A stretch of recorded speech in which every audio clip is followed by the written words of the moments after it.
2024 के लोकसभा चुनाव में बीजेपी को बड़ा झटका लगा। भाजपा 240 सीटों पर सिमट कर रह गई, जिसको लेकर सियासत जोरों पर है।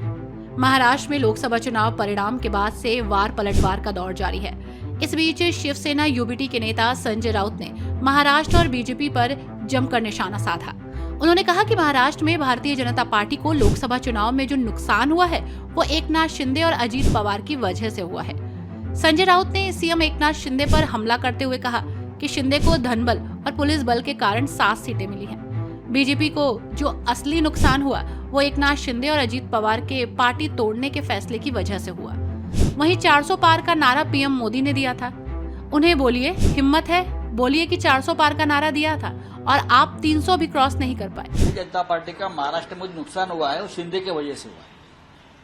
मैं महाराष्ट्र की बात करूं तो भारतीय जनता पार्टी का महाराष्ट्र में जो नुकसान हुआ है वो अजित पवार और शिंदे की वजह से हुआ है। शिंदे को 7 सीटें मिली है पैसे की ताकत पर, पुलिस की ताकत पर, लेकिन असली नुकसान तो बीजेपी का शिंदे और अजित पवार का जो निर्णय हुआ है पार्टी तोड़ने का हमारा, उसकी वजह से हुआ है। 400 पार का नारा है, मोदी ने दिया था ना, तो मोदी जी को जाकर बोलिए अपने गलती की हिम्मत है, बोलिए मोदी जी को, मोदी जी आपने 400 पार का नारा दिया लेकिन आप 200 पार भी नहीं पार कर सके। भारतीय जनता पार्टी का महाराष्ट्र में जो नुकसान हुआ है वो शिंदे की वजह से हुआ है। मैं महाराष्ट्र की बात करूं तो भारतीय जनता पार्टी का महाराष्ट्र में जो नुकसान हुआ है वो अजित पवार और शिंदे की वजह से हुआ है। शिंदे को 7 सीटें मिली है पैसे की ताकत पर, पुलिस की ताकत पर, लेकिन असली नुकसान तो बीजेपी का शिंदे और अजित पवार का जो निर्णय हुआ है पार्टी तोड़ने का हमारा, उसकी वजह से हुआ है।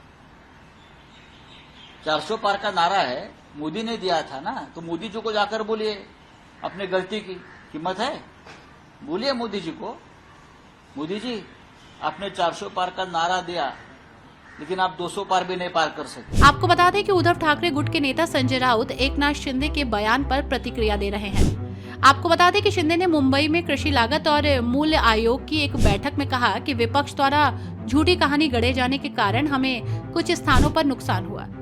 हमें महाराष्ट्र में भी इसका खामियाजा भुगतना पड़ा। 400 पार नारे के कारण लोगों को लगा कि भविष्य में संविधान बदलने और आरक्षण हटाने जैसे मुद्दों पर कुछ गड़बड़ हो सकती है।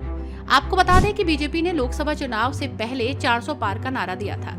हालांकि बीजेपी इससे काफी दूर रही और उसे देश भर में 2019 के मुकाबले 63 सीटों का नुकसान हुआ। 2024 के लोकसभा चुनाव में बीजेपी को महज 240 सीटें ही मिली, तो वहीं महाराष्ट्र में बीजेपी को काफी नुकसान हुआ। पार्टी ने 9 सीटें जीती। बीजेपी गठबंधन में शामिल एकनाथ शिंदे की शिवसेना को 7 और एनसीपी को 1 सीट मिली। विपक्षी गठबंधन कांग्रेस, एनसीपी और शिवसेना यूबीटी 30 सीटें जीतने में कामयाब रही। इस खबर में फिलहाल इतना ही। ऐसी ही तमाम राजनीतिक खबरों के लिए बने रहिए और देखते रहिए 4 PM महाराष्ट्र। धन्यवाद।